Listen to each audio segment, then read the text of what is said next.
Hi friends, welcome to WeLearn. 2024 നടന്ന UPSCയുടെ preliminary എക്സാമിൻ്റെ ചോദ്യങ്ങളും ഉത്തരങ്ങളും ഡിസ്കസ് ചെയ്യുന്നതിൻ്റെ മൂന്നാമത്തെ വീഡിയോ ആണ്. അപ്പോൾ നമ്മുടെ ഒന്നാമത്തെ ചോദ്യം ഇതാണ്: with reference to union budget consider the following statement. നമുക്ക് നമ്മുടെ ബഡ്ജറ്റുമായിട്ട് ബന്ധപ്പെട്ടിട്ടുള്ള രണ്ട് സ്റ്റേറ്റ്മെൻറ്റുകൾ തന്നിട്ടുണ്ട്. ആ സ്റ്റേറ്റ്മെൻറ്റിനെ അനലൈസ് ചെയ്യാനാണ് നമ്മളോട് പറഞ്ഞിട്ടുള്ളത്. നമ്മുടെ ഒന്നാമത്തെ സ്റ്റേറ്റ്മെൻറ്റ് ഇതാണ്: the union Finance Minister on behalf of the Prime Minister lays the annual financial statement before both the houses of the Parliament. Article 112 അനുസരിച്ച് നമ്മുടെ ഭരണഘടനയിൽ നമ്മൾ ബഡ്ജറ്റിനെ റെഫർ ചെയ്യുന്നത് ആനുവൽ ഫൈനാൻഷ്യൽ സ്റ്റേറ്റ്മെൻറ്റ് എന്നാണ്. പക്ഷേ ഇവിടെ ഒരു കാര്യം നമ്മൾ ഓർത്തിരിക്കേണ്ടത്, union finance minister budget present ചെയ്യുന്നത് on behalf of prime minister അല്ല, പകരം on behalf of president of ഇന്ത്യയാണ്.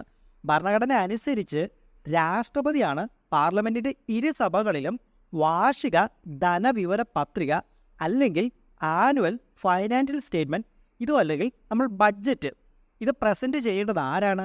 രാഷ്ട്രപതിയാണ്. സ്വാഭാവികമായിട്ടും സാധാരണയായിട്ട് ഇത് ചെയ്യുന്നത് ഓൺ ബിഹാഫ് ഓഫ് പ്രസിഡന്റ് നമ്മുടെ യൂണിയൻ ഫൈനാൻസ് മിനിസ്റ്ററാണ്. അപ്പോൾ അതുകൊണ്ട് തന്നെ നമ്മുടെ ഒന്നാമത്തെ സ്റ്റേറ്റ്മെൻറ്റ് അത് ശരിയാണോ തെറ്റാണോ? അത് തെറ്റാണ്. The Union Finance Minister on behalf of the Prime Minister അല്ല, the Union Finance Minister on behalf of the President of India ആണ്. ഏതനുസരിച്ചുകൊണ്ടാണ്? ആർട്ടിക്കിൾ 112 അനുസരിച്ചുകൊണ്ട്. ഇനി നമുക്ക് നമ്മുടെ രണ്ടാമത്തെ സ്റ്റേറ്റ്മെൻറ്റിലേക്ക് പോകാം. നമ്മുടെ രണ്ടാമത്തെ സ്റ്റേറ്റ്മെൻറ്റ് പറയുന്ന ഇതാണ്: at the union level no demand for a grant can be made except on the recommendation of the president of India. അതായത് ഇന്ത്യൻ ഭരണഘടനയുടെ ആർട്ടിക്കിൾ 113 പറയുന്നതനുസരിച്ച് പ്രസിഡന്റിൻ്റെ റെക്കമെൻഡേഷൻ ഇല്ലാതെ ഗ്രാൻഡ് അല്ലെങ്കിൽ സഹായധനത്തിനായുള്ള യാതൊരു അഭ്യർത്ഥനയും നടത്തുവാനായി പാടില്ല എന്നാണ്. ഇത് പറയുന്നത് ഇന്ത്യൻ ഭരണഘടനയുടെ ആർട്ടിക്കിൾ 113 സബ് ക്ലോസ് 3 അപ്പം ഈ ഒരു സ്റ്റേറ്റ്മെൻറ്റ് ശരിയാണോ? ഈ ഒരു സ്റ്റേറ്റ്മെൻറ്റ് ശരിയാണ്. No demand for a grant can be made except on the recommendation of the president of India. പ്രസിഡന്റിൻ്റെ റെക്കമെൻഡേഷൻ ഇല്ലാതെ ഗ്രാൻഡ് അല്ലെങ്കിൽ സഹായധനത്തിനായുള്ള യാതൊരു അഭ്യർത്ഥനയും നടത്തുവാനായി പാടുള്ളതല്ല. അപ്പോൾ ഇനി നമ്മുടെ ചോദ്യത്തിലേക്ക് വരികയാണെങ്കിൽ നമ്മുടെ ഒന്നാമത്തെ സ്റ്റേറ്റ്മെൻറ്റ് തെറ്റാണ്, രണ്ടാമത്തെ സ്റ്റേറ്റ്മെൻറ്റ് ശരിയുമാണ്. അപ്പോൾ അതുകൊണ്ട് തന്നെ ഓപ്ഷൻ ബി ആണ്, ടു ഓൺലി ആണ് നമ്മുടെ ചോദ്യത്തിൻ്റെ ഉത്തരമായിട്ട് വരിക. ഇനി നമുക്ക് നമ്മുടെ രണ്ടാമത്തെ ചോദ്യത്തിലേക്ക് പോകാം. നമ്മുടെ രണ്ടാമത്തെ ചോദ്യം ഇതാണ്: as per article 368 of the Constitution of India, the Parliament may amend any provisions of the Constitution by way of.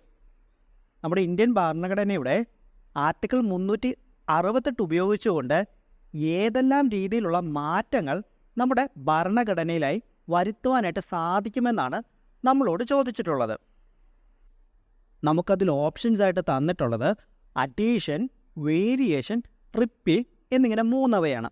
അപ്പോൾ വളരെ പ്രശസ്തമായിട്ടുള്ള കേശവാനന്ദ ഭാരതി കേസിൻ്റെ വിധിയിൽ ഭരണഘടന അമെൻഡ് ചെയ്യുന്നതുമായി ബന്ധപ്പെട്ട് നമ്മുടെ കോടതി പറഞ്ഞിട്ടുള്ള കാര്യം ഇതാണ്, നമ്മുടെ സുപ്രീം കോടതി പറഞ്ഞിട്ടുള്ള കാര്യം ഇതാണ്: ഭരണഘടനയിൽ കാലാനുസൃതമായിട്ടുള്ള മാറ്റങ്ങളൊക്കെ വരുത്താം, പക്ഷേ അത് ഭരണഘടനയുടെ ബേസിക് സ്ട്രക്ചറിനെ ബാധിക്കുന്ന കാര്യം ആയിരിക്കരുത് എന്ന് മാത്രമാണ് നമ്മളോട് പറഞ്ഞിട്ടുള്ളത്. ഭരണഘടനയുടെ അടിസ്ഥാന ഘടനയിൽ മാറ്റം വരുത്താതെ അഡീഷൻ വഴിയോ വേരിയേഷൻ വഴിയോ റിപ്പീൽ വഴിയോ ഭരണഘടനയിൽ നമുക്ക് വേണ്ടുന്ന മാറ്റങ്ങൾ കൊണ്ടുവരുവാനായിട്ട് സാധിക്കുന്നതാണ്. അപ്പോൾ അതുകൊണ്ട് തന്നെ നമ്മുടെ ഓപ്ഷനിൽ തന്നിട്ടുള്ള അഡീഷൻ വഴിയും വേരിയേഷൻ വഴിയും റിപ്പീൽ വഴിയും ഭരണഘടനയിൽ മാറ്റം വരുത്താം. കണ്ടീഷൻ ഇതാണ്: ഭരണഘടനയുടെ ബേസിക് സ്ട്രക്ചറിനെ, അതായത് അടിസ്ഥാന ഘടനയിൽ മാറ്റം വരുവാനായിട്ട് പാടില്ല. അപ്പോൾ അതുകൊണ്ട് തന്നെ നമുക്ക് തന്നിട്ടുള്ള 3 ഉത്തരവും ശരിയാണ്. സ്വാഭാവികമായിട്ടും നമ്മുടെ ഓപ്ഷനിലേക്ക് പോരുമ്പോൾ ഓപ്ഷൻ ഡി 1, 2 and 3 ആണ് നമ്മുടെ ശരിയായിട്ടുള്ള ഉത്തരം. ഇനി നമുക്ക് നമ്മുടെ മൂന്നാമത്തെ ചോദ്യത്തിലേക്ക് പോകാം. നമ്മുടെ മൂന്നാമത്തെ ചോദ്യം ഇതാണ്: the total fertility rate in an economy is defined as. Basically വളരെ സ്ട്രെയിറ്റ് ഫോർവേഡ് ആയിട്ടുള്ള ചോദ്യമാണ്. TFR എന്താണെന്നാണ് നമ്മുടെ ചോദ്യം. TFR means total fertility rate. അതായത് നമ്മളിപ്പോൾ ഒരു സ്ത്രീയെ കൺസിഡർ ചെയ്യുക. ആ സ്ത്രീക്ക് പ്രത്യുൽപാദനം നടത്തുവാൻ സാധിക്കുന്ന ഒരു പ്രായമുണ്ടല്ലോ, ആ ഒരു പ്രായം വരെ അദ്ദേഹം എത്ര ജീവനുള്ള കുട്ടികൾക്ക് ജന്മം നൽകി എന്നതിൻ്റെ ആവറേജ് നമ്പറാണ് TFR അല്ലെങ്കിൽ total fertility rate in an economy എന്ന് വിശേഷിപ്പിക്കുന്നത്. അപ്പോൾ ഇത് നമ്മളൊരു സമൂഹത്തിലാകുമ്പോഴത്തേക്കും അതിൻ്റെ ആവറേജ് എടുക്കും. ഇനി നിങ്ങൾ ഓർത്ത് വെക്കുക, TFR എന്ന് പറഞ്ഞാൽ എന്താണ്? ഒരു സ്ത്രീക്ക് അദ്ദേഹത്തിൻ്റെ പ്രത്യുൽപാദന ശേഷിയുള്ള അത്രയും കാലം എത്ര ജീവനുള്ള കുട്ടികൾക്ക് അദ്ദേഹം ജന്മം നൽകുന്നുണ്ട് എന്നതിൻ്റെ ആവറേജ് കണക്കാണ് TFR അല്ലെങ്കിൽ ടോട്ടൽ ഫെർട്ടിലിറ്റി റേറ്റ്. ഇനി നമ്മുടെ ഓപ്ഷൻസിലേക്ക് നമ്മൾ നോക്കുകയാണെങ്കിൽ നമ്മുടെ ഓപ്ഷൻ ഡി ഒന്ന് നോക്കിക്കേ. ഓപ്ഷൻ ഡി എന്താണ് പറഞ്ഞിട്ടുള്ളത്? The average number of live birth a woman would have by the end of her child bearing age. അതായത് അദ്ദേഹത്തിൻ്റെ പ്രത്യുൽപാദന ശേഷിയുള്ള പ്രായം വരെ എത്ര ജീവനുള്ള കുട്ടികൾക്ക് അദ്ദേഹം ജന്മം നൽകുന്നുണ്ട് എന്നതാണ് TFR എന്നാണ് ഓപ്ഷൻ ഡി പറയുന്നത്. അത് തന്നെയാണ് TFRൻ്റെ ഡെഫിനിഷനും. അതുകൊണ്ട് തന്നെ നമ്മുടെ മൂന്നാമത്തെ ചോദ്യത്തിൻ്റെ ഉത്തരം എന്താണ്? ഓപ്ഷൻ ഡി ആണ് നമ്മുടെ ചോദ്യത്തിൻ്റെ ഉത്തരം. ഇനി നമുക്ക് നമ്മുടെ നാലാമത്തെ ചോദ്യത്തിലേക്ക് പോകാം. നാലാമത്തെ ചോദ്യം ഇതാണ്: consider the following statement in respect of the digital rupee. Digital റുപ്പീസുമായിട്ട് ബന്ധപ്പെട്ട് നമുക്ക് ചില സ്റ്റേറ്റ്മെൻറ്റുകൾ തന്നിട്ടുണ്ട്. ആ സ്റ്റേറ്റ്മെൻറ്റിനെ അനലൈസ് ചെയ്യാനാണ് നമ്മളോട് പറഞ്ഞിട്ടുള്ളത്. അപ്പോൾ അതിലേക്ക് പോകും മുമ്പ് എന്താണ് ഡിജിറ്റൽ റുപ്പി? നമ്മളിപ്പോൾ ഇടയ്ക്കൊക്കെ ന്യൂസ് പേപ്പേഴ്സിൽ കാണാറുണ്ട് CBDC അല്ലെങ്കിൽ സെൻട്രൽ ബാങ്ക് ഡിജിറ്റൽ കറൻസി. നമ്മുടെ പ്രിൻറ്റഡ് കറൻസിക്ക് പകരമായി ഇലക്ട്രോണിക് കറൻസി എന്ന് പറയുന്ന കൺസെപ്റ്റാണ് ഡിജിറ്റൽ റുപ്പി. അപ്പോൾ നമ്മുടെ ഒന്നാമത്തെ സ്റ്റേറ്റ്മെൻറ്റ് പറയുന്ന ഇതാണ്: it is a sovereign currency issued by the reserve bank of India in alignment with its monetary policy. വളരെ സിമ്പിളായിട്ട് നമ്മൾ ഇങ്ങനെ നോർത്തേ, നമ്മുടെ നാട്ടിലെ കറൻസി ഇഷ്യൂ ചെയ്യുന്നത് ആരാണ്? അത് പേപ്പർ കറൻസി ആയാലും അതിൻ്റെ ഡിജിറ്റൽ രൂപത്തിലേക്ക് മാറിക്കഴിഞ്ഞാലും അത് ഇഷ്യൂ ചെയ്യാനുള്ള ഉത്തരവാദിത്തം ആർക്കാണ്? അത് നമ്മുടെ റിസർവ് ബാങ്ക് ഓഫ് ഇന്ത്യക്ക് തന്നെയാണ്. സെക്കൻഡ് പാർട്ട് പറയുന്നത് എന്താണ്? In alignment with its monetary policy. ഇപ്പം RBI പ്രിൻറ്റഡ് കറൻസി ആണെങ്കിലും ഡിജിറ്റൽ കറൻസി ആണെങ്കിലും അത് നമ്മുടെ മാർക്കറ്റിലേക്ക് ഇറക്കുന്ന സമയത്ത് സ്വാഭാവികമായിട്ട് എന്ത് സംഭവിക്കും? മണി സപ്ലൈ കൂടും. മണി സപ്ലൈ കൂടുന്നതനുസരിച്ച് മാർക്കറ്റിൽ ഗുഡ്സിൻ്റെയും സർവീസസിൻ്റെയും ഡിമാൻഡിൽ കാര്യമായിട്ടുള്ള മാറ്റങ്ങളും വരും. അപ്പോൾ ഇത് ഡയറക്റ്റ്ലി എന്തുമായിട്ട് ബന്ധപ്പെട്ടിരിക്കുന്നു? മോണിറ്ററി പോളിസിയുമായിട്ട് ബന്ധപ്പെട്ടു ഇരിക്കുന്നു. അപ്പോൾ അതുകൊണ്ട് തന്നെ നമ്മുടെ ഒന്നാമത്തെ സ്റ്റേറ്റ്മെൻറ്റ് ശരിയാണ്. ഇനി നമുക്ക് നമ്മുടെ രണ്ടാമത്തെ സ്റ്റേറ്റ്മെൻറ്റിലേക്ക് പോകാം. രണ്ടാമത്തെ സ്റ്റേറ്റ്മെൻറ്റ് പറയുന്നത് it appears as A liability on the RBI's balance sheet. അതായത് ഇവിടെ ഒരു കാര്യം ഓർത്ത് വെക്കുക, നമ്മൾ പ്രിൻറ്റ് ചെയ്യുന്ന reserve bank of India print ചെയ്യുന്ന പ്രിൻറ്റഡ് കറൻസി, അതായത് പേപ്പർ കറൻസി ആണെങ്കിലും ഡിജിറ്റൽ കറൻസി ആണെങ്കിലും അത് RBIയുടെ ലയബിലിറ്റിയാണ്. അത് RBIയുടെ അസറ്റ് അല്ല, അത് RBIയുടെ ലയബിലിറ്റീസ് ആണ്. അപ്പോൾ എന്താണ് ഇതിന് പകരമായിട്ട് അസറ്റായിട്ട് വരുന്നത്? ഈ ഒരു പേപ്പർ കറൻസി ആണെങ്കിലും ഡിജിറ്റൽ കറൻസി ആണെങ്കിലും അത് പുറത്തിറക്കുവാനായിട്ട് RBIക്ക് ഒരു സെക്യൂരിറ്റി വേണമല്ലോ. ആ സെക്യൂരിറ്റിയാണ് അതിൻ്റെ അസറ്റ് എന്ന് പറയുന്നത്. നമ്മൾ പുറത്തിറക്കുന്ന പേപ്പർ കറൻസി ആണെങ്കിലും പുറത്തിറക്കുന്ന ഡിജിറ്റൽ റുപ്പി ആണെങ്കിലും അത് RBIയുടെ ലയബിലിറ്റിയാണ്. നാളെ നിങ്ങൾക്ക് ചോദിക്കാം, നമ്മുടെ പേപ്പർ കറൻസി, നമ്മുടെ കറൻസി നോട്ട് എന്ന് പറയുന്നത് RBIയുടെ റിസർവ് ബാങ്ക് ഓഫ് ഇന്ത്യയുടെ ലയബിലിറ്റി ആണോ അസറ്റ് ആണോ എന്ന് ചോദിക്കുന്ന സമയത്ത് അത് റിസർവ് ബാങ്ക് ഓഫ് ഇന്ത്യയുടെ ലയബിലിറ്റിയാണ്. അതിനുവേണ്ടി RBIയിലുള്ള സെക്യൂരിറ്റിയാണ് അതിൻ്റെ അസറ്റ് എന്ന് പറയുന്നത്. അപ്പോൾ അതുകൊണ്ട് തന്നെ രണ്ടാമത്തെ സ്റ്റേറ്റ്മെൻറ്റ് ശരിയാണോ? രണ്ടാമത്തെ സ്റ്റേറ്റ്മെൻറ്റും ശരിയാണ്. ഇനി നമ്മുടെ മൂന്നാമത്തെ സ്റ്റേറ്റ്മെൻറ്റിലേക്ക് പോകാം. മൂന്നാമത്തെ സ്റ്റേറ്റ്മെൻറ്റ് ഇതാണ്: it is insured against the inflation by its very design. ഈ ഒരു സ്റ്റേറ്റ്മെൻറ്റ് ശരിയാണോ? നമ്മുടെ ഏതെങ്കിലും ഒരു കറൻസിയുടെ, അത് ഡിജിറ്റൽ ആയാലോ പേപ്പർ ആയാലോ, അതിൻ്റെ ഡിസൈൻ അനുസരിച്ച് അത് ഇൻഫ്ലേഷൻ ബാധിക്കാതിരിക്കുമോ? അതിനെ ഇൻഫ്ലേഷൻ എങ്ങനെയാണ് സാധാരണയായിട്ട് ഉണ്ടാകുന്നത്? നമ്മുടെ മാർക്കറ്റിൽ വരുന്ന ഗുഡ്സിൻ്റെയും സർവീസസിൻ്റെയും ഡിമാൻഡിനനുസരിച്ച് കൊണ്ടാണ് ഇൻഫ്ലേഷൻ ഉണ്ടാകാനുള്ള ഒരു കാരണം. ഇൻഫ്ലേഷനെ ബാധിക്കുന്ന മറ്റ് പല കാരണങ്ങളുണ്ട്. ഞാൻ അതിലൊരു കാരണം എടുത്താണ്. ഇപ്പോൾ ഏതെങ്കിലും ഒരു സാധനത്തിൻ്റെ സ്കേഴ്സിറ്റി കൂടുകയാണ്. അപ്പോൾ ആ സാധനത്തിൻ്റെ സ്കേഴ്സിറ്റി കൂടുന്ന സമയത്ത് എന്തായിരിക്കും? അതിൻ്റെ വില ഭയങ്കരമായിട്ട് കൂടും. ഞാനിപ്പോൾ ഒരു ഇൻഫ്ലേഷൻ ഉണ്ടാകാൻ വേണ്ടിയുള്ളൊരു സാഹചര്യം ഞാൻ എടുത്തു എന്നേ ഉള്ളൂ. അപ്പോൾ ഇൻഫ്ലേഷൻ ഉണ്ടാകുന്നത് ഇങ്ങനെയുള്ള സാഹചര്യങ്ങൾ കൊണ്ടാണ്. അപ്പോൾ അതിനെ തടയിടാനായിട്ട് ഏതെങ്കിലും ഒരു കറൻസിയുടെ ഡിസൈൻ കൊണ്ട് നമുക്ക് സാധിക്കുകയില്ല. അപ്പോൾ അതുകൊണ്ട് തന്നെ നമ്മുടെ മൂന്നാമത്തെ സ്റ്റേറ്റ്മെൻറ്റ് ശരിയാണോ തെറ്റാണോ? നമ്മുടെ മൂന്നാമത്തെ സ്റ്റേറ്റ്മെൻറ്റ് തെറ്റാണ്. നമ്മുടെ ഡിജിറ്റൽ കറൻസി ഇൻഫ്ലേഷനെതിരെ ഇൻഷുർ ചെയ്യാനായിട്ട് നമുക്ക് സാധിക്കുകയില്ല. ഇനി നമുക്ക് നമ്മുടെ നാലാമത്തെ സ്റ്റേറ്റ്മെൻറ്റ് നോക്കാം. It is freely convertible against the commercial bank money and cash. സ്വാഭാവികമായിട്ടും ഇത് സാധ്യമല്ലെങ്കിൽ നമ്മളത് ഇറക്കുന്നത് കൊണ്ട് നമുക്ക് വലിയ പ്രയോജനം ഉണ്ടാകുമോ? അത് ഫ്രീലി കൺവേർട്ടബിൾ അല്ല എങ്കിൽ, നമ്മുടെ കൊമേഴ്ഷ്യൽ ബാങ്കും അതുപോലെ ക്യാഷ് ഔട്ട് അത് ഫ്രീലി കൺവേർട്ടബിൾ അല്ല എങ്കിൽ നമ്മളത് ഇറക്കുന്നത് കൊണ്ട് നമുക്ക് പ്രയോജനം ഉണ്ടാവുമോ? വലിയ കാര്യമായിട്ട് ഇല്ല. അപ്പോൾ അതുകൊണ്ട് തന്നെ നമ്മുടെ 4ാമത്തെ സ്റ്റേറ്റ്മെൻറ്റും ശരിയാണ്, അത് ഫ്രീലി കൺവേർട്ടബിൾ ആണ്. അപ്പോൾ അതുകൊണ്ട് തന്നെ നമ്മുടെ 4ാമത്തെ സ്റ്റേറ്റ്മെൻറ്റും ശരിയാണ്. ഇനി നമ്മൾ നമ്മുടെ ഓപ്ഷൻസിലേക്ക് പോരുകയാണെ നമുക്ക് ശരിയായിട്ടുള്ള സ്റ്റേറ്റ്മെൻറ്റുകൾ എന്ന് പറയുന്നത് 1ാമത്തെ സ്റ്റേറ്റ്മെൻറ്റും 2ാമത്തെ സ്റ്റേറ്റ്മെൻറ്റും 4ാമത്തെ സ്റ്റേറ്റ്മെൻറ്റുമാണ് ശരി. അപ്പോൾ അതുകൊണ്ട് തന്നെ ഓപ്ഷൻ ഡി ആണ് നമ്മുടെ ഉത്തരം 1, 2 and 4. ഇനി നമുക്ക് നമ്മുടെ 5ാമത്തെ ചോദ്യത്തിലേക്ക് പോകാം. നമ്മുടെ 5ാമത്തെ ചോദ്യം ഇതാണ്: with reference to the physical capital in Indian economy consider the following pairs. അതായത് നമുക്ക് 2 ടേബിളുകൾ തന്നിട്ടുണ്ട്. ആ 2 ടേബിളിൽ 1ാമത്തെ ടേബിളിൽ ഐറ്റമാണ്, 2ാമത്തെ ടേബിളിൽ കാറ്റഗറിയാണ്. അപ്പോൾ ആ കാറ്റഗറിയിലേക്ക് നോക്കിക്കഴിഞ്ഞാൽ നമുക്ക് കാണാനായിട്ട് സാധിക്കും 2 തരം കാറ്റഗറിയാണ് തന്നിട്ടുള്ളത്: ഫിക്സഡ് ക്യാപിറ്റലും അതുപോലെ തന്നെ വർക്കിംഗ് ക്യാപിറ്റലും.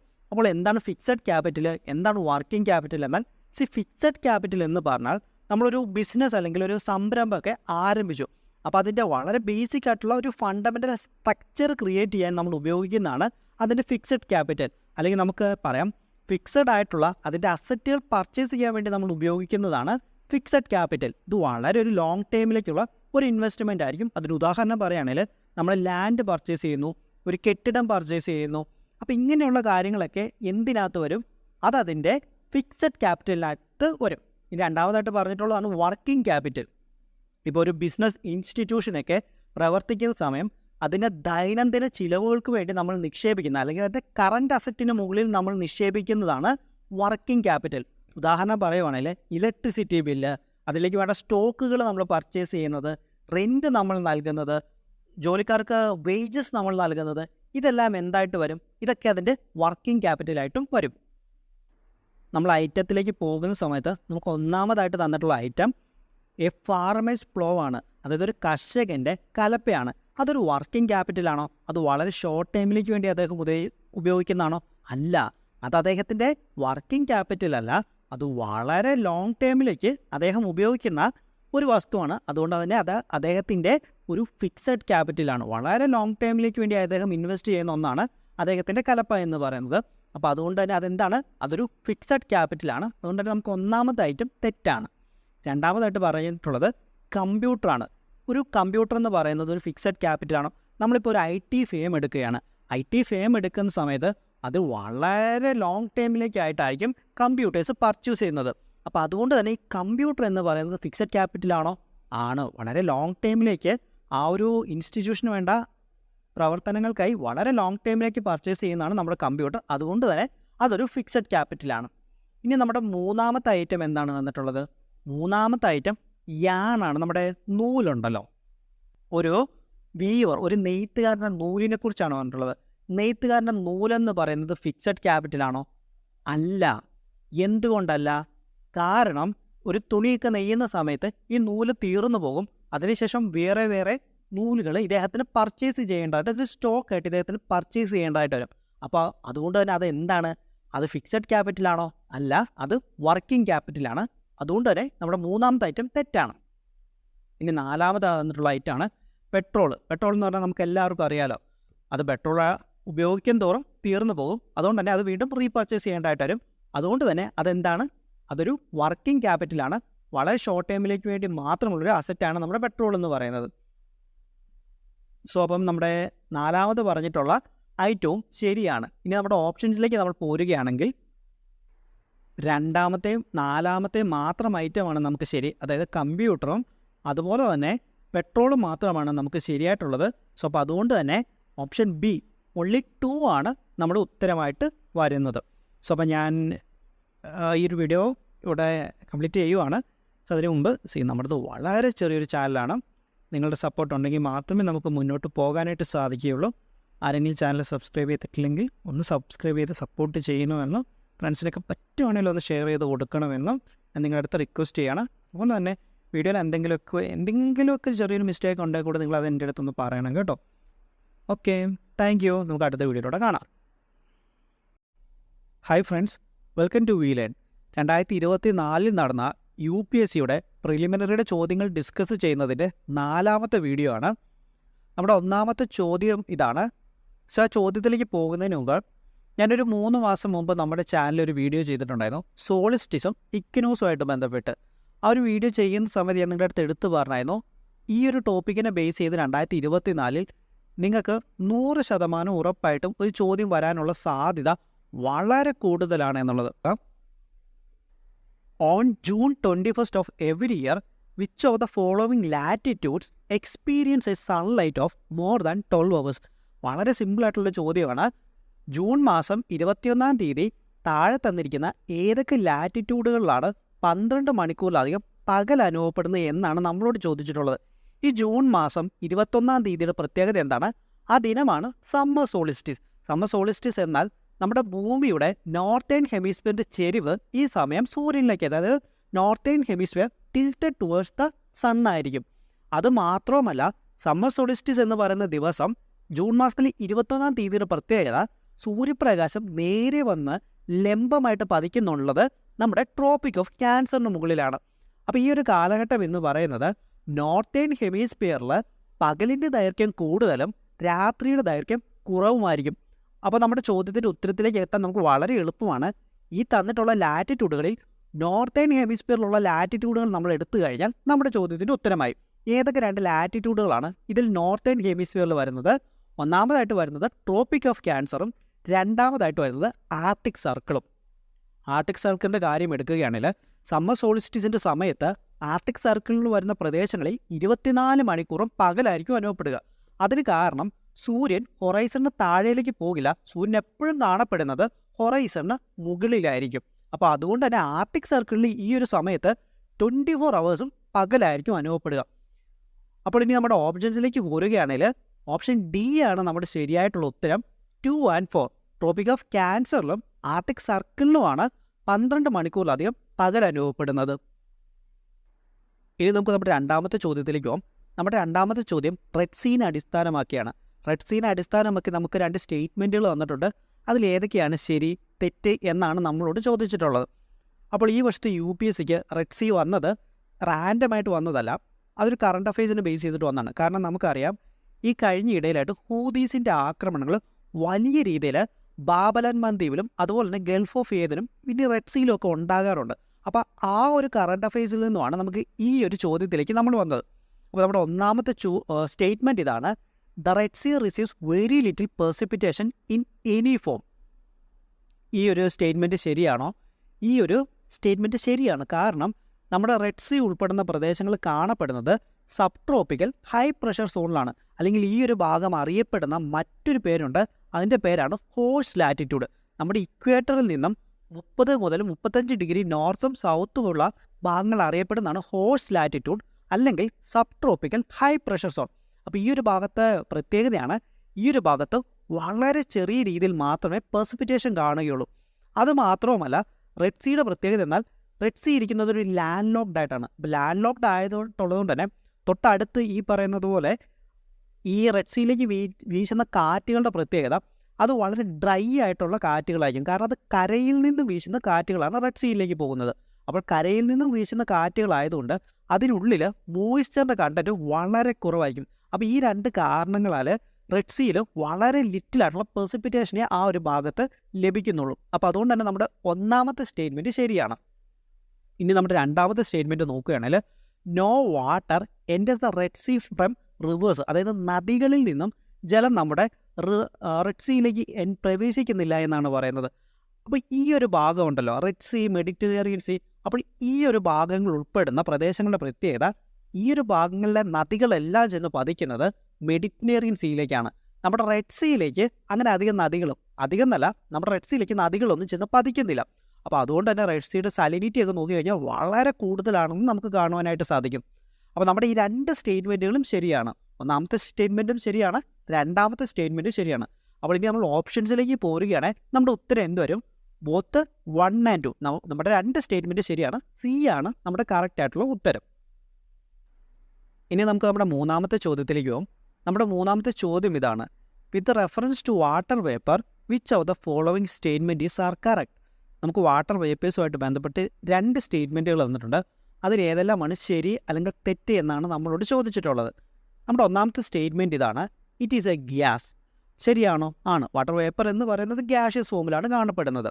അതിൻ്റെ സെക്കൻഡ് പാർട്ടിൽ പറയുന്നത് the amount of which decreases with altitude. Altitude കൂടുന്നതനുസരിച്ച് വാട്ടർ വേപ്പറിൻ്റെ അളവ് കുറഞ്ഞു വരുമെന്നാണ് പറയുന്നത്. നമ്മുടെ എയറിലുള്ള വാട്ടർ വേപ്പറിൻ്റെ ക്വാണ്ടിറ്റീനെ ഡിറ്റർമൈൻ ചെയ്യുന്ന 2 ഫാക്ടേഴ്സാണ്. ഒന്നാമതായിട്ട് ടെമ്പറേച്ചറും രണ്ടാമതായിട്ട് റേറ്റ് ഓഫ് ഇവാപ്പറേഷനും. നമുക്കറിയാം ഏറ്റവും കൂടുതൽ ടെമ്പറേച്ചർ അനുഭവപ്പെടുക സർഫസിനോട് ചേർന്നിട്ടാണ്. നമ്മുടെ ആൾട്ടിറ്റ്യൂഡ് കൂടുന്തോറും ടെമ്പറേച്ചർ കുറഞ്ഞു വരും. അതുകൊണ്ട് തന്നെ റേറ്റ് ഓഫ് ഇവാപ്പറേഷൻ കുറഞ്ഞു വരും. റേറ്റ് ഓഫ് ഇവാപ്പറേഷൻ കുറയുക എന്ന് പറഞ്ഞാൽ എന്താണ്? അവിടെ വാട്ടർ വേപ്പറിൻ്റെ അളവ് കുറയുക എന്നാണ് അർത്ഥം. അപ്പോൾ നമുക്ക് ആൾട്ടിറ്റ്യൂഡ് കൂടുന്നതിനനുസരിച്ച് വാട്ടർ വേപ്പറിൻ്റെ അളവ് കുറയും. അപ്പോൾ ആ ഒരു സ്റ്റേറ്റ്മെൻറ്റ് ശരിയാണോ? ശരിയാണ്. അപ്പോൾ ഒന്നാമത്തെ സ്റ്റേറ്റ്മെൻറ്റ് എന്ന് പറയുന്നത് മൊത്തത്തിൽ ശരിയാണ്. ഇനി നമുക്ക് നമ്മുടെ രണ്ടാമത്തെ സ്റ്റേറ്റ്മെൻറ്റിലേക്ക് പോരാം. നമ്മുടെ രണ്ടാമത്തെ സ്റ്റേറ്റ്മെൻറ്റിലൂടെ പറയുന്നത് it's percentage is maximum at the Paul's എന്നാണ് പറയുന്നത്. നമുക്കറിയാം നമ്മുടെ പോൾസിലേക്ക് പോവുകയാണെങ്കിൽ അനേകം ജലത്തിൻ്റെ സോഴ്സ് അവിടെയുണ്ട്. ഇപ്പോൾ ഗ്ലേഷ്യേഴ്സ് ആയിട്ടയക്കാം. അപ്പോൾ ആ രീതിയിൽ അനേകം ജലത്തിൻ്റെ സോഴ്സ് അവിടെയുണ്ട്. പക്ഷേ വാട്ടർ വേപ്പറിൻ്റെ കഥ അങ്ങനെയാണോ? അല്ല. കാരണം നമ്മുടെ വാട്ടർ വേപ്പർ ഇക്വേറ്ററിൽ നിന്നും പോൾസിലേക്ക് പോകുന്തോറും വാട്ടർ വേപ്പറിൻ്റെ അളവ് കുറഞ്ഞു വരും. അതിന് കാരണം എന്താണ്? നമ്മുടെ ഇക്വേറ്ററിൽ സൂര്യപ്രകാശത്തിൻ്റെ അളവ് വളരെ കൂടുതലാണ്. അപ്പോൾ അതുകൊണ്ട് തന്നെ റേറ്റ് ഓഫ് ഇവാപ്പറേഷൻ വളരെ കൂടുതലാണ്. അപ്പോൾ അതുകൊണ്ട് തന്നെ വാട്ടർ വേപ്പറിൻ്റെ അളവും വളരെ കൂടുതലാണ്. എന്നാൽ നമ്മുടെ പോൾസിലേക്ക് പോരുന്ന സമയത്ത് സൂര്യപ്രകാശത്തിൻ്റെ അളവ് കുറയുന്നു, താപനില കുറയുന്നു, സ്വാഭാവികമായിട്ടും റേറ്റ് ഓഫ് ഇവാപ്പറേഷനും കുറയുന്നു. അപ്പോൾ അതുകൊണ്ട് തന്നെ നമ്മുടെ രണ്ടാമത്തെ സ്റ്റേറ്റ്മെൻറ്റ് തെറ്റാണ്. ഇനി നമ്മൾ ഓപ്ഷൻസിലേക്ക് പോരുകയാണെങ്കിൽ ഓപ്ഷൻ എ 1 ഒൺലിയാണ് നമ്മുടെ ശരിയായിട്ടുള്ള ഉത്തരം. ഇനി നമുക്ക് നമ്മുടെ നാലാമത്തെ ചോദ്യത്തിലേക്ക് പോകാം. നമ്മുടെ നാലാമത്തെ ചോദ്യം ഇതാണ്. നമുക്ക് 3 സ്റ്റേറ്റ്മെൻറ്റുകൾ തന്നിട്ടുണ്ട്. അതിനെ അടിസ്ഥാനമാക്കി ഏത് തരത്തിലുള്ള ക്ലൈമറ്റാണ് എന്ന് തിരിച്ചറിയാനാണ് നമ്മളോട് പറഞ്ഞിട്ടുള്ളത്. അപ്പോൾ ഒന്നാമത്തെ സ്റ്റേറ്റ്മെൻറ്റ് ഇതാണ്. Annual and daily range of temperature is low. അതായത് ഒരു വർഷത്തിൽ അനുഭവപ്പെടുന്ന താപനിലയിലും കൂടാതെ പകലും രാത്രിയിലും അനുഭവപ്പെടുന്ന താപനിലയിലുമുള്ള വ്യത്യാസം കുറവായിരിക്കും. അതായത് അവിടെ ഒരു കൺസിസ്റ്റൻ്റ് ആയിട്ടുള്ള താപനിലയായിരിക്കും അനുഭവപ്പെടുക. കൺസിസ്റ്റൻ്റ് ടെമ്പറേച്ചർ അനുഭവപ്പെടണമെങ്കിൽ ആ ഒരു പ്രദേശം മരിടൈം എയർ മാസിൻ്റെ പ്രസൻസിലുള്ള ഒരു റീജിയൻ ആയിരിക്കണം. ചുരുക്കത്തിൽ ആ പ്രദേശത്തിൻ്റെ അറ്റ്മോസ്ഫിയറിൽ മോയ്സ്ചറിൻ്റെ കണ്ടൻറ്റ് വളരെ കൂടുതലായിരിക്കണം. കാരണം വാട്ടർ വേപ്പേഴ്സിന് ഹീറ്റിനെ റിട്ടീൻ ചെയ്യാനുള്ള കപ്പാസിറ്റി ഉണ്ട്. അതുകൊണ്ട് തന്നെ താപനിലയിൽ ചെറിയ രീതിയിലുള്ള വേരിയേഷൻസിനെ ആ ഒരു പ്രദേശത്ത് ഉണ്ടായിരിക്കുള്ളൂ. സോ നമ്മുടെ ഇക്വറ്റോറിയൽ ക്ലൈമറ്റിലേക്ക് നോക്കുകയാണെങ്കിൽ മരിടൈം എയർ മാസിൻ്റെ പ്രസൻസ് നമുക്ക് വലിയ രീതിയിലായിട്ട് കാണുവാനായിട്ട് സാധിക്കും. ഇനി നമുക്ക് നമ്മുടെ രണ്ടാമത്തെ സ്റ്റേറ്റ്മെൻറ്റിലേക്ക് പോകാം. Precipitation occurs throughout the year. അതായത് വർഷം മുഴുവൻ പെർസിപ്പിറ്റേഷൻ ഉണ്ടായിരിക്കുക. അപ്പോൾ ഇതും എന്തിൻ്റെ പ്രത്യേകതയാണ്? മരിടൈം എയർ മാസിൻ്റെ സാന്നിധ്യമുള്ള പ്രദേശമാണ് എന്നുള്ള സൂചനയാണ്. നമ്മുടെ ഇക്വറ്റോറിയൽ ക്ലൈമറ്റിലേക്ക് നോക്കുകയാണെങ്കിൽ ശരിയാണ്, നമുക്ക് വർഷം മുഴുവൻ ത്രൂ ഔട്ട് ദി ഇയർ നമുക്ക് പെർസിപ്പിറ്റേഷൻ ഉണ്ടായിരിക്കും. സോ അതുകൊണ്ട് തന്നെ ഫ്രീക്വൻ്റ്ലി റെയിൻഫോൾ നമുക്ക് ലഭിക്കുന്നതാണ്. അപ്പോൾ ഈ ഒരു 2 സ്റ്റേറ്റ്മെൻറ്റുകൾ കാണുന്ന സമയത്ത് തന്നെ നമുക്കിത് ഇക്വറ്റോറിയൽ ക്ലൈമറ്റ് ആണ് എന്ന് നമുക്ക് തെറ്റിദ്ധരിക്കും. ഈ ഒരു ചോദ്യം എടുത്തിട്ടുള്ളത് 11ാം ക്ലാസ്സിലെ NCERTയുടെ 12ാമത്തെ ചാപ്റ്ററിൽ നിന്നും നേരിട്ടെടുത്തിട്ടുള്ള ചോദ്യമാണ്. അപ്പോൾ ഇത് ഇക്വറ്റോറിയൽ ക്ലൈമറ്റ് അല്ല എന്ന് നമ്മൾ തിരിച്ചറിയണമെങ്കിൽ ഇതിൻ്റെ മൂന്നാമത്തെ സ്റ്റേറ്റ്മെൻറ്റിലേക്ക് നോക്കണം. മൂന്നാമത്തെ സ്റ്റേറ്റ്മെൻറ്റ് എന്താണ് പറയുന്നത്? Precipitation varies between 50 centimetre and 250 centimetre. നമ്മുടെ ഇക്വറ്റോറിയൽ ക്ലൈമറ്റിൽ പെർസിപ്പിറ്റേഷൻ എന്ന് പറയുന്നത് ഏകദേശം 200 സെൻറ്റിമീറ്റർ മുതൽ ചിലപ്പോൾ അത് 300, 400, 500, 600 ചിലപ്പോൾ അതിനും മുകളിലേക്ക് പെർസിപ്പിറ്റേഷൻ പോകും. അപ്പോൾ അതുകൊണ്ട് തന്നെ നമുക്ക് ഇക്വറ്റോറിയൽ ക്ലൈമറ്റ് അല്ല എന്ന് നമുക്ക് പറയാനായിട്ട് സാധിക്കും. പിന്നെ എന്താണ് ഇതിൻ്റെ ഉത്തരം വരിക? ഈ ക്ലൈമറ്റ് അറിയപ്പെടുന്ന പേരാണ് മറൈൻ വെസ്റ്റ് കോസ്റ്റ് ക്ലൈമറ്റ്, അല്ലെങ്കിൽ ഇതിന് നമുക്ക് വേറെ പേരിലും അറിയപ്പെടാറുണ്ട് ഓഷ്യാനിക് ക്ലൈമറ്റ് അല്ലെങ്കിൽ ഹ്യൂമിഡ് വെസ്റ്റ് കോസ്റ്റ് ക്ലൈമറ്റ് എന്നൊക്കെ. അപ്പോൾ അതുകൊണ്ട് തന്നെ നമ്മുടെ ചോദ്യത്തിൻ്റെ ഉത്തരം ഏതാണ്? ഓപ്ഷൻ ഡി ആണ്. മറൈൻ വെസ്റ്റ് കോസ്റ്റ് ക്ലൈമറ്റ് ആണ് നമ്മുടെ ചോദ്യത്തിൻ്റെ ഉത്തരം. അപ്പോൾ ഈ ഒരു ചോദ്യം എടുത്തത് ഞാൻ പറഞ്ഞല്ലോ നേരെ NCERTയുടെ ജോഗ്രഫിയിൽ നിന്നും 12ാമത്തെ ചാപ്റ്റർ 11ാം ക്ലാസ്സിലെ NCERTയുടെ ജോഗ്രഫിയിൽ നിന്നും 12ാമത്തെ ചാപ്റ്ററിൽ നിന്നും നേരിട്ട് അതുപോലെ തന്നെ കോപ്പി ആൻഡ് പേസ്റ്റ് ചെയ്തിട്ടുള്ളൊരു ചോദ്യമാണിത്. ഓക്കെ, ഇനി നമ്മുടെ 5ാമത്തെ ചോദ്യത്തിലേക്ക് പോവാം. With reference to Coriolis force which of the following statement is are correct. Coriolis ഫോഴ്സുമായിട്ട് ബന്ധപ്പെട്ട 2 സ്റ്റേറ്റ്മെൻറ്റുകൾ നമുക്ക് തന്നിട്ടുണ്ട്. അതിനെ അനലൈസ് ചെയ്യാനാണ് നമ്മളോട് പറഞ്ഞിട്ടുള്ളത്. അപ്പോൾ അതിനു മുമ്പ് എന്താണ് ഈ കൊറിയോലിസ് ഫോഴ്സ്?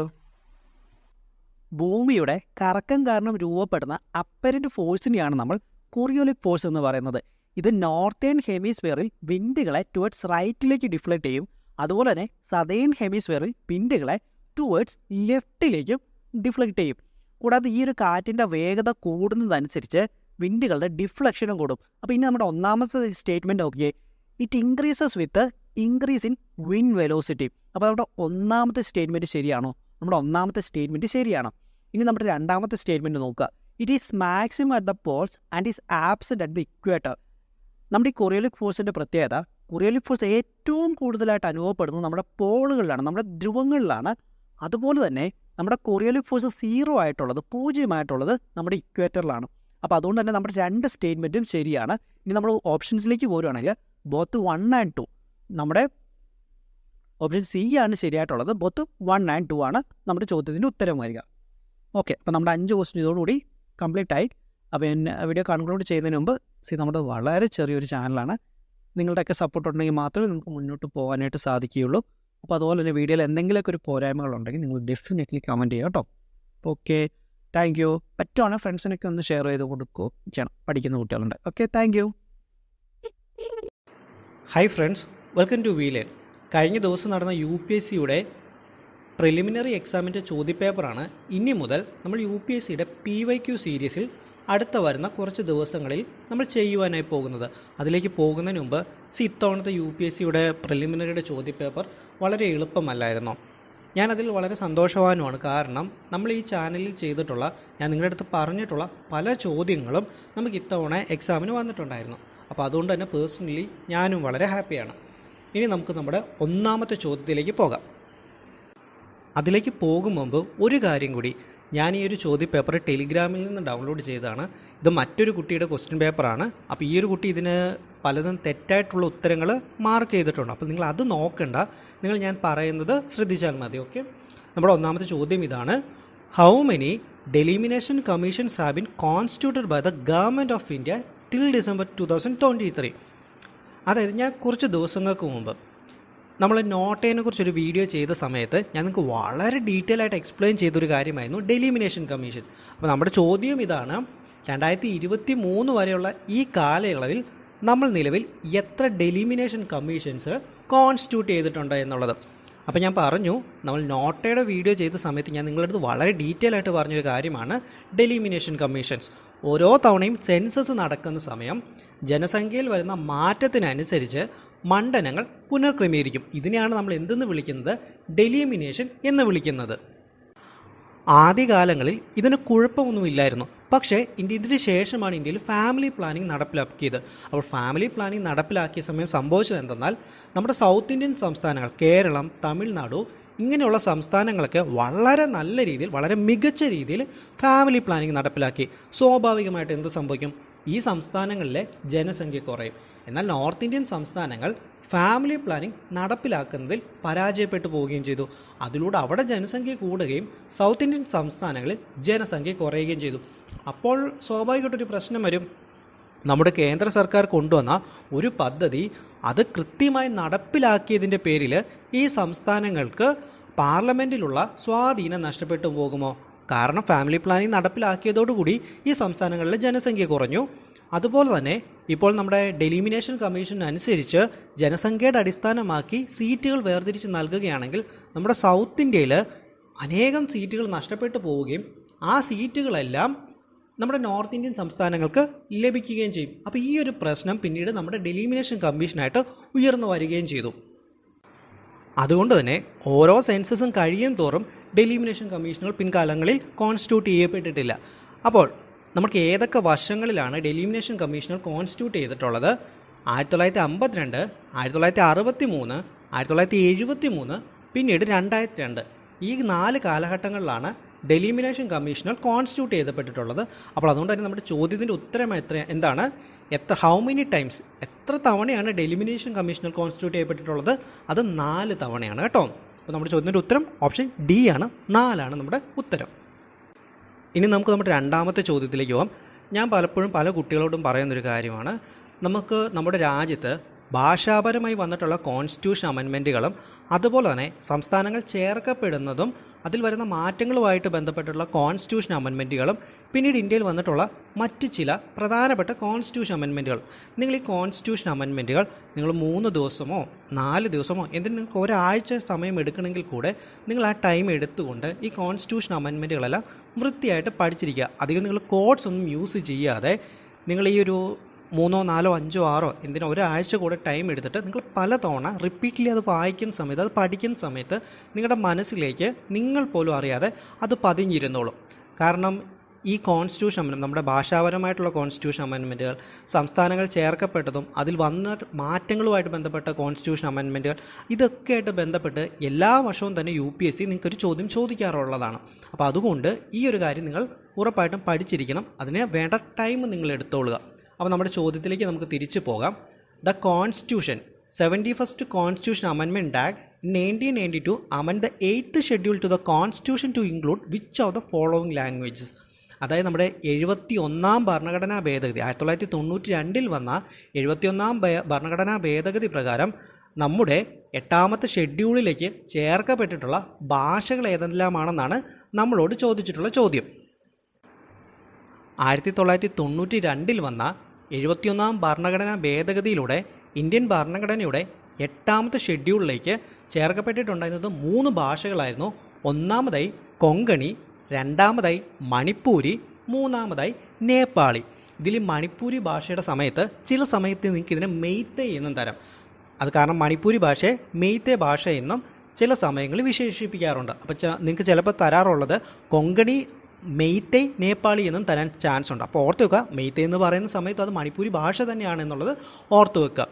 ഇനി നമുക്ക് 4ാമതായിട്ട് തന്നിട്ടുള്ള നമ്മുടെ ഓപ്ഷൻ ആയിട്ടുള്ള മൈഥിലി ഇന്ത്യൻ ഭരണഘടനയുടെ 8ാമത്തെ ഷെഡ്യൂളിലേക്ക് ചേർക്കപ്പെടുന്നത് 92ാം ഭരണഘടനാ ഭേദഗതിയിലൂടെയാണ്. അപ്പോൾ 92ാം ഭരണഘടനാ ഭേദഗതിയിലൂടെയാണ് ഡോഗ്രി, ബോഡോ, മൈഥിലി, സന്തലി തുടങ്ങിയ ഭാഷകളൊക്കെ ഇന്ത്യൻ ഭരണഘടനയുടെ 8ാമത്തെ ഷെഡ്യൂളിലേക്ക് ചേർക്കപ്പെട്ടിട്ടുള്ളത്. അപ്പോൾ അതുകൊണ്ട് തന്നെ നമ്മുടെ ഉത്തരം എന്താണ്? നമ്മുടെ 1, 2, 3 അതായത് ഓപ്ഷൻ എ ആണ് നമ്മുടെ ഉത്തരം. 1, 2 and 3 ആണ് ശരിയായിട്ടുള്ള ഉത്തരം. ഇനി നമുക്ക് നമ്മുടെ 3ാമത്തെ ചോദ്യത്തിലേക്ക് പോകാം. 3ാമത്തെ ചോദ്യം ഇതാണ്. നമുക്ക് ഇവിടെ കുറച്ച് രാഷ്ട്രീയ പാർട്ടികൾ തന്നിട്ടുണ്ട്, പൊളിറ്റിക്കൽ പാർട്ടികൾ തന്നിട്ടുണ്ട്, കുറച്ച് ലീഡേഴ്സിനെ തന്നിട്ടുണ്ട്. അതിൽ how many of the above are correctly match, അതിൽ എത്ര എണ്ണമാണ് ശരിയായിട്ട് മാച്ച് ആകുന്നതെന്നാണ് നമ്മുടെ അടുത്ത് ചോദിച്ചിട്ടുള്ളത്. അതിൽ 1ാമത്തെ ഓപ്ഷൻ നമുക്ക് എടുത്തു പറയേണ്ട കാര്യം കൂടെ ഇല്ല. ഭാരതീയ ജനസംഘം നമ്മുടെ ശ്യാം പ്രസാദ് മുഖർജിയും തമ്മിലുള്ള ബന്ധം എല്ലാവർക്കും അറിയാവുന്നതാണ് ഞാൻ വിശ്വസിക്കുന്നു. അപ്പം 1ാമത്തത് ശരിയാണ്. ഇനി 2ാമത്തതിലേക്ക് പോരാം. Socialist party. നമ്മുടെ സോഷ്യലിസ്റ്റ് പാർട്ടിയും രാജഗോപാലാചാരിയും തമ്മിൽ എന്തെങ്കിലും ബന്ധമുണ്ടോ? ഇല്ല. നമ്മുടെ രാജഗോപാലാചാരി ഇന്ത്യൻ നാഷണൽ കോൺഗ്രസുമായിട്ട് ബന്ധപ്പെട്ടതാണ്. അതിനുശേഷം അദ്ദേഹം ഇന്ത്യൻ നാഷണൽ കോൺഗ്രസിൽ നിന്ന് പുറത്തു വരികയും ചെയ്തു. പിന്നീട് അദ്ദേഹം പ്രവർത്തിച്ചത് സ്വതന്ത്ര പാർട്ടിയിലാണ്. ഇനി നമ്മുടെ 3ാമത്തെ ഓപ്ഷനിലേക്ക് പോകാം. 3ാമത്തെ ഓപ്ഷൻ എന്താണ്? Congress for democracy. Congress for ഡെമോക്രസിയുടെ സ്ഥാപകൻ ആരാണ്? അത് നമ്മുടെ ജഗ്ജീവൻ റാമാണ്. 1977 നമുക്കറിയാം അടിയന്തരാവസ്ഥയൊക്കെ നടന്നിട്ടുണ്ടായിരുന്ന സമയമായിരുന്നു. അന്നപ്പോൾ ഇന്ദിരാഗാന്ധിയുമൊക്കെ ആയിട്ട് ബന്ധപ്പെട്ട ചില അഭിപ്രായ വ്യത്യാസങ്ങളെ തുടർന്ന് ഇദ്ദേഹം കോൺഗ്രസിൽ നിന്ന് പുറത്തു പോരുകയും കോൺഗ്രസ് ഫോർ ഡെമോക്രസി എന്ന് പറയുന്ന പുതിയൊരു പാർട്ടി സ്ഥാപിക്കുകയും അന്ന് രൂപം കൊണ്ട ജനതാ സർക്കാരിലെ ആ ജനതാ സർക്കാരിൻ്റെ കൂടെ ഭാഗമായിട്ട് പ്രവർത്തിക്കുകയും ചെയ്തു. അപ്പോൾ ജഗ്ജീവൻ റാം നമ്മുടെ കോൺഗ്രസ് ഫോർ ഡെമോക്രസിയുടെ ഭാഗമാണ്. അത് ശരിയാണ്. അപ്പോൾ നമുക്ക് നിലവിൽ എത്ര എണ്ണം നമുക്ക് ശരിയായിട്ടുണ്ട്? 2 എണ്ണം നമുക്ക് കറക്റ്റാണ്. ഇനി നമുക്ക് നമ്മുടെ 4ാമത്തെ ഓപ്ഷനിലേക്ക് പോകാം. 4ാമത്തെ ഓപ്ഷൻ എന്ന് പറയുന്നത് സ്വതന്ത്ര പാർട്ടിയാണ്. നമ്മുടെ സ്വതന്ത്ര പാർട്ടി 1959 ഞാൻ നേരത്തെ പറഞ്ഞു രാജഗോപാലാചാരി, അതുപോലെ തന്നെ KM മുൻഷി, അതുപോലെ തന്നെ മിൻസോ മസാനി, ഇങ്ങനെ തുടങ്ങിയിട്ടുള്ള കോൺഗ്രസിൽ നിന്നും പുറത്തു വന്നിട്ടുള്ള ചില നേതാക്കന്മാർ കൂടി ചേർന്നുകൊണ്ട് ആരംഭിച്ച പാർട്ടിയാണ് 1959 നിലവിൽ വന്ന സ്വതന്ത്ര പാർട്ടി. അപ്പോൾ ഇതുമായിട്ട് നമ്മുടെ ആചാര്യ നരേന്ദ്രദേവിന് യാതൊരു ബന്ധവുമില്ല. ആചാര്യ നരേന്ദ്രദേവ് അദ്ദേഹം ഒരു സോഷ്യലിസ്റ്റുകാരനാണ്. അദ്ദേഹം പ്രവർത്തിച്ചതൊക്കെ ഇന്ത്യൻ നാഷണൽ കോൺഗ്രസിനുള്ളിൽ തന്നെ സോഷ്യലിസ്റ്റ് ആശയങ്ങളുമായിട്ട് ബന്ധപ്പെട്ട് പ്രവർത്തിച്ച വ്യക്തിയാണ് ആചാര്യ നരേന്ദ്രദേവ്. അപ്പോൾ അതുകൊണ്ട് തന്നെ നമ്മുടെ ഈ 4 ഓപ്ഷൻസിൽ എത്ര എണ്ണം കറക്റ്റായിട്ടുണ്ട്? നമുക്ക് 2 എണ്ണമാണ് കറക്റ്റായിട്ടുള്ളത്. ഡോക്ടർ ശ്യാം പ്രസാദ് മുഖർജിയും അതുപോലെ തന്നെ ജഗ്ജീവൻ റാമും. അപ്പോൾ അതുകൊണ്ട് നമ്മുടെ ചോദ്യത്തിൻ്റെ ഉത്തരം എന്താണ്? only 2 ഓപ്ഷൻ ബി ആണ് നമ്മുടെ ഉത്തരമായിട്ട് വരിക. ഇനി നമ്മൾ നമ്മുടെ 4ാമത്തെ ചോദ്യമാണ് നോക്കുന്നത്. നാലാമത്തെ ചോദ്യം ഇതാണ്, under which of the following article of the constitution of India has the supreme Court of India place the right to privacy. താഴെ തന്നിരിക്കുന്ന ഏത് ആർട്ടിക്കിൾസിനുള്ളിലാണ് നമ്മുടെ സുപ്രീം കോടതി റൈറ്റ് ടു പ്രൈവസിനെ പ്ലേസ് ചെയ്തിട്ടുള്ളത് എന്നാണ് നമ്മുടെ അടുത്ത് ചോദിച്ചിട്ടുള്ളത്. നമുക്ക് ഒന്നാമത്തെ ഓപ്ഷനോട് പറയുന്നത് ആർട്ടിക്കിൾ 15 ആണെന്നാണ്, രണ്ടാമത്തെ ഓപ്ഷനോട് പറയുന്നത് ആർട്ടിക്കിൾ 16 ആണെന്നാണ്, മൂന്നാമത്തെ ഓപ്ഷൻ പറയുന്നത് ആർട്ടിക്കിൾ 19 ആണെന്നാണ്, നാലാമത്തെ ഓപ്ഷൻ പറയുന്നത് ആർട്ടിക്കിൾ 21 ആണെന്നാണ്. റൈറ്റ് ടു പ്രൈവസി എന്ന് കേൾക്കുന്ന സമയം തന്നെ നമ്മുടെ മനസ്സിലേക്ക് വരേണ്ട നമ്മുടെ ഭരണഘടനയായിട്ട് ബന്ധപ്പെട്ട ആർട്ടിക്കിളാണ് ഇന്ത്യൻ ഭരണഘടനയുടെ ആർട്ടിക്കിൾ 21 ഓഫ് ദ കോൺസ്റ്റിറ്റ്യൂഷൻ അല്ലെങ്കിൽ ആർട്ടിക്കിൾ 21. ആർട്ടിക്കിൾ 21-നകത്ത് നേരിട്ട് റൈറ്റ് ടു പ്രൈവസി എന്ന് പറയുന്നില്ല, എങ്കിലും സുപ്രീം കോടതി വിവിധ കേസുകളുമായിട്ട് ബന്ധപ്പെട്ട വിവിധ തരത്തിലുള്ള വിധി പ്രസ്താവനകളിൽ ആർട്ടിക്കിൾ 21-ൻ്റെ മീനിങ്ങിനെ എക്സ്റ്റെൻഡ് ചെയ്യുകയും റൈറ്റ് ടു പ്രൈവസി ആർട്ടിക്കിൾ 21-നകത്ത് വരികയും ചെയ്യും. അത് നമ്മുടെ ഒരു ഫണ്ടമെൻ്റൽ റൈറ്റ്സ് ആണെന്ന് നമ്മുടെ സുപ്രീം കോടതി പല വിധികളിലൂടെ പറഞ്ഞിട്ടുണ്ട്. അപ്പോൾ അങ്ങനെ സുപ്രീം കോടതി റൈറ്റ് ടു പ്രൈവസിനെ പ്ലേസ് ചെയ്തിട്ടുള്ളത് ആർട്ടിക്കിൾ 21-ന് ഉള്ളിലാണ്. അതിന് ഈ അടുത്ത കാലത്ത് നടന്ന ഏറ്റവും നല്ല ഉദാഹരണമാണ് 2017 നമ്മുടെ ആധാറും ഒക്കെ ആയിട്ട് ബന്ധപ്പെട്ട കേസ് സുപ്രീം കോടതി വരുന്ന സമയത്ത് അന്ന് സുപ്രീം കോടതി പറഞ്ഞിരുന്നു റൈറ്റ് ടു പ്രൈവസി എന്ന് പറയുന്നത് ആർട്ടിക്കിൾ 21-നകത്ത് വരുന്ന ഫണ്ടമെൻ്റൽ റൈറ്റ്സിനകത്ത് ഉൾപ്പെടുന്നതാണെന്ന് നമ്മുടെ സുപ്രീം കോടതി യുനാനിമസ്ലി ഏകസ്വരത്തിൽ അന്ന് സുപ്രീം കോടതി പറഞ്ഞിട്ടുണ്ടായിരുന്നു. അപ്പോൾ അങ്ങനെ ഓർത്ത് വെക്കുക, ഇന്ത്യയിൽ റൈറ്റ് ടു പ്രൈവസി അല്ലെങ്കിൽ സ്വകാര്യതയ്ക്കുള്ള അവകാശം ഏത് ആർട്ടിക്കിളിനകത്താണ് വരുന്നത്?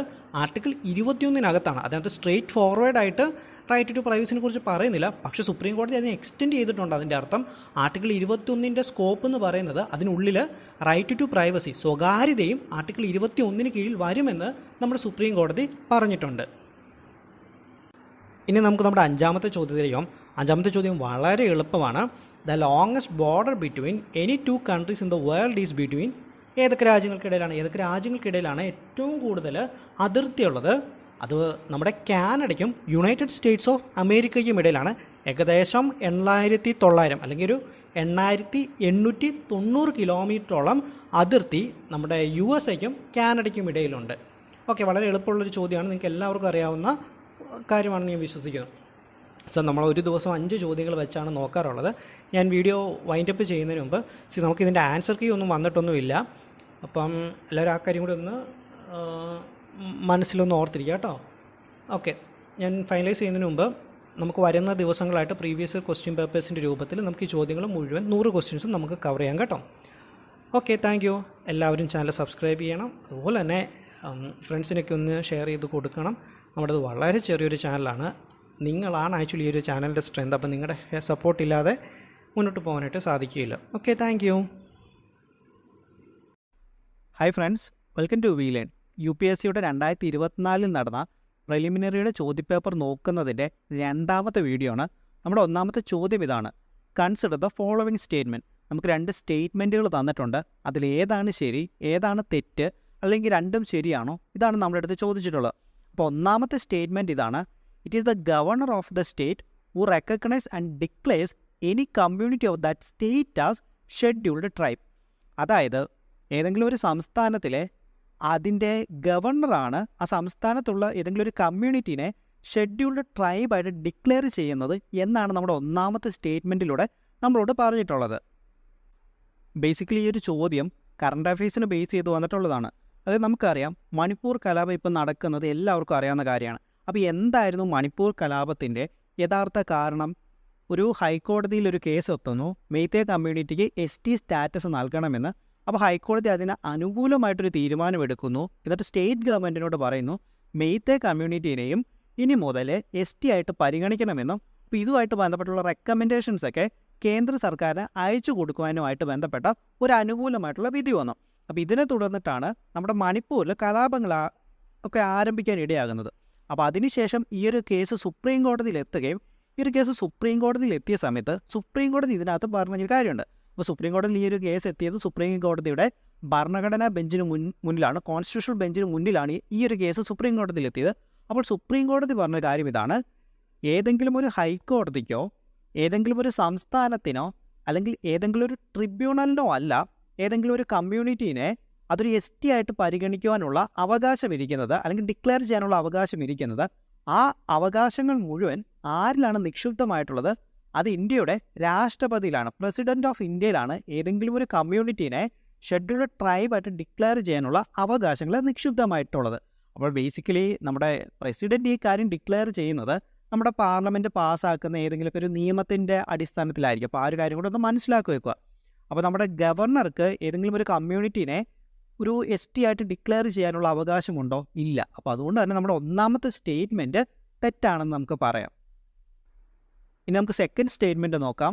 സെക്കൻഡ് സ്റ്റേറ്റ്മെൻറ്റ് ഇതാണ്: a community declared as a scheduled tribe in a state need not be so in another state. അതായത് വളരെ സിമ്പിളായിട്ട് ഏതെങ്കിലും ഒരു സംസ്ഥാനത്ത് ഷെഡ്യൂൾഡ് ട്രൈബായിട്ട് ഡിക്ലെയർ ചെയ്യുന്ന ഒരു വിഭാഗത്തിന് മറ്റൊരു സംസ്ഥാനത്തിൽ ചെല്ലുന്ന സമയത്ത് ആ ഒരു ഷെഡ്യൂൾഡ് ട്രൈബിൻ്റെ സ്റ്റാറ്റസ് അല്ലെങ്കിൽ ആനുകൂല്യങ്ങൾ ലഭിക്കണമെന്നില്ല.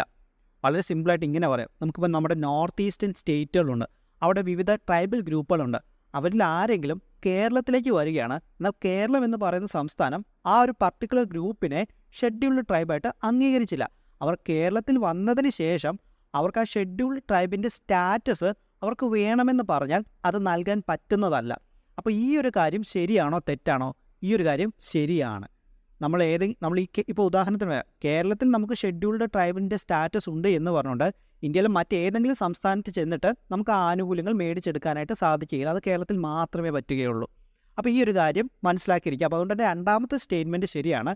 ഇനി നമ്മുടെ ഓപ്ഷൻസിലേക്ക് വരുവാണെങ്കിൽ only 2 മാത്രമാണ് ശരി. നമ്മുടെ ഓപ്ഷൻ B ആണ് നമ്മുടെ ഉത്തരമായിട്ട് വരിക. ഇനി നമുക്ക് നമ്മുടെ രണ്ടാമത്തെ ചോദ്യത്തിലേക്ക് പോകാം.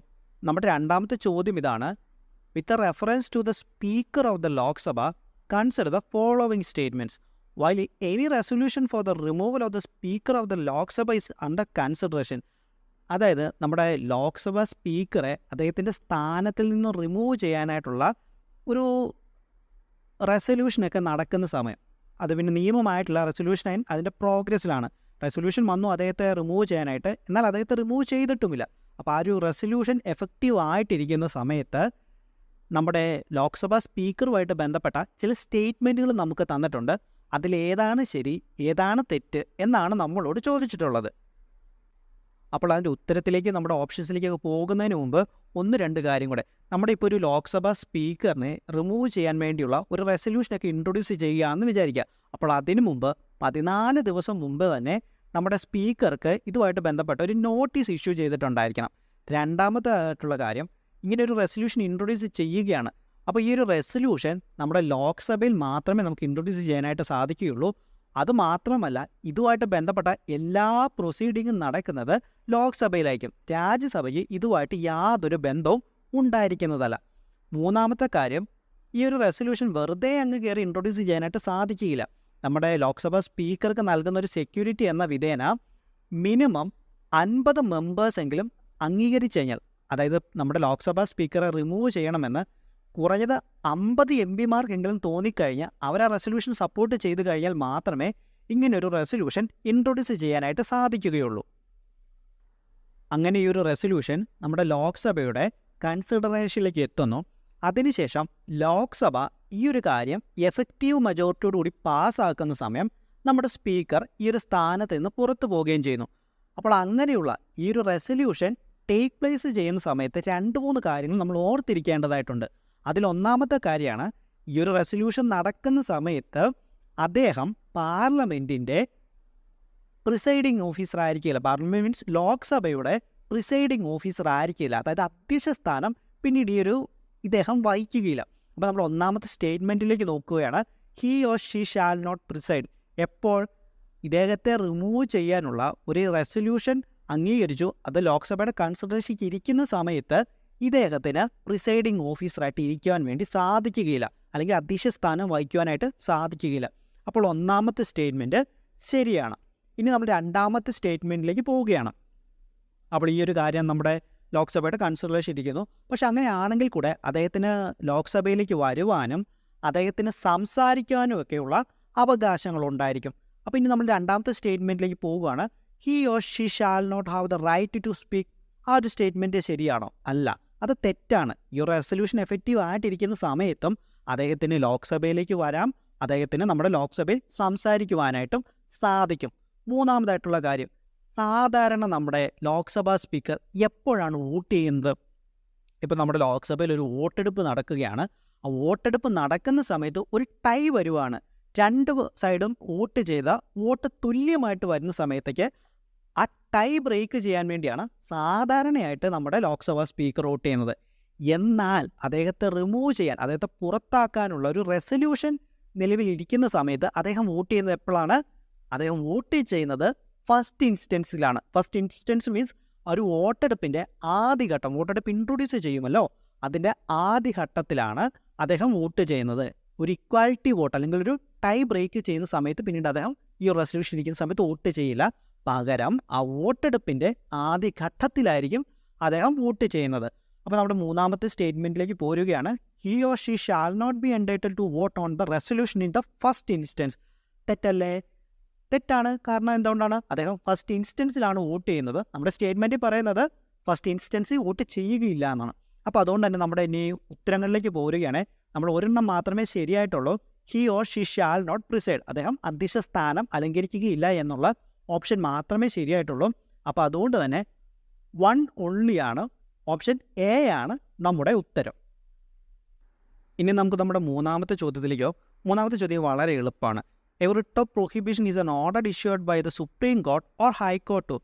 നമുക്കറിയാം, നമുക്ക് വിവിധ റിട്ടുകളുണ്ട്. അതിലൊന്നാണ് പ്രൊഹിബിഷൻ. പ്രൊഹിബിഷൻ എന്ന് പറയുന്ന റിട്ട് ഹൈക്കോടതിയും സുപ്രീം കോടതിയും ആർക്ക് മുകളിലാണ് ഇഷ്യൂ ചെയ്യുന്നത് എന്നാണ് നമ്മുടെ അടുത്ത് ചോദിച്ചിട്ടുള്ളത്. ആർക്ക് മുകളിലാണ്?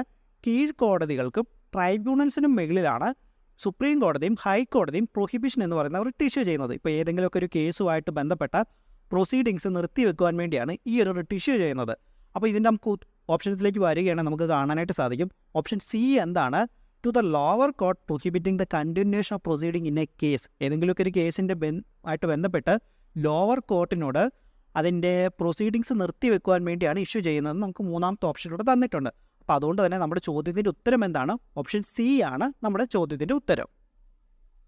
ഇനി നമുക്ക് നമ്മുടെ നാലാമത്തെ ചോദ്യത്തിലേക്ക് പോകാം.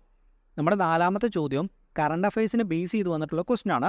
അപ്പോൾ ചോദ്യം ഇതാണ്: who of the following is the author of the books the India way and why Bharat matters. 2024 ജാനുവരിയിൽ പുറത്തിറങ്ങിയ പുസ്തകമാണ് വൈ ഭാരത് മാറ്റേഴ്സ്. അപ്പോൾ നമുക്ക് തന്നിട്ടുള്ള ഓപ്ഷൻ ഭൂപേന്ദർ യാദവ്, നളിൻ മെഹ്ത്ത, ശശി തരൂർ, സുബ്രഹ്മണ്യം ജയശങ്കർ. അപ്പോൾ ഇതിൽ ആരാണ് ഈ ഒരു പുസ്തകത്തിൻ്റെ ഓഥർ? നമ്മുടെ കേന്ദ്രമന്ത്രിയായിട്ടുണ്ടായിരുന്ന എസ് ജയശങ്കർ അല്ലെങ്കിൽ സുബ്രഹ്മണ്യം ജയശങ്കറാണ് വൈ ഭാരത് മാറ്റേഴ്സ് എന്ന് പറയുന്ന പുസ്തകത്തിൻ്റെ ഓഥർ. അപ്പോൾ അതുകൊണ്ട് തന്നെ നമ്മുടെ ചോദ്യത്തിൻ്റെ ഉത്തരം ആരാണ്? ഓപ്ഷൻ ഡി ആണ്, സുബ്രഹ്മണ്യം ജയശങ്കറാണ് നമ്മുടെ ഉത്തരം. ഇനി നമുക്ക് നമ്മുടെ അഞ്ചാമത്തെ ചോദ്യത്തിലേക്ക് പോകാം. നമ്മുടെ അഞ്ചാമത്തെ ചോദ്യം വളരെ എളുപ്പമാണ്. കുറച്ച് ലോജിക് ഉപയോഗിച്ച് കഴിഞ്ഞാൽ തന്നെ നമുക്ക് ആൻസർ ചെയ്യാൻ പറ്റുന്നൊരു ചോദ്യമായിരുന്നു. Which one of the following statement is correct as per the constitution of India. നമ്മുടെ കോൺസ്റ്റിറ്റ്യൂഷൻ ഓഫ് ഇന്ത്യ ആയിട്ട് ബന്ധപ്പെട്ട് നമുക്ക് വിവിധ ലിസ്റ്റുകളുണ്ട്. അപ്പോൾ ആ ലിസ്റ്റുകളായിട്ട് ബന്ധപ്പെട്ട് നമുക്ക് ഇൻ്റർ സ്റ്റേറ്റ് എന്ന് പറയുന്നത് കാണുന്നതെല്ലാം തന്നെ യൂണിയൻ ലിസ്റ്റിന് കീഴിലായിരിക്കും. ഇൻ്റർ സ്റ്റേറ്റുമായിട്ട് ബന്ധപ്പെട്ട് വരുന്ന എല്ലാ കാര്യവും തന്നെ യൂണിയൻ ലിസ്റ്റിന് കീഴിൽ വരുന്ന കാര്യങ്ങളായിരിക്കും. അപ്പോൾ നമ്മൾ ഒന്നാമത്തെ ഓപ്ഷൻ തന്നിട്ടുള്ളത് ഇൻ്റർ state trade and commerce is A subject under state list. ശരിയാണോ? അല്ല, തെറ്റായിട്ടുള്ള കാര്യമാണ്. കാരണം ഇൻ്റർ സ്റ്റേറ്റ് ട്രേഡും കോമേഴ്സും ഏത് ലിസ്റ്റിന് കീഴിലാണ്? അത് യൂണിയൻ ലിസ്റ്റിന് കീഴിലാണ്. രണ്ടാമത്തെ സ്റ്റേറ്റ്മെൻറ്റിലേക്ക് പോവുകയാണ്. ഇൻ്റർ സ്റ്റേറ്റ് മൈഗ്രേഷൻ.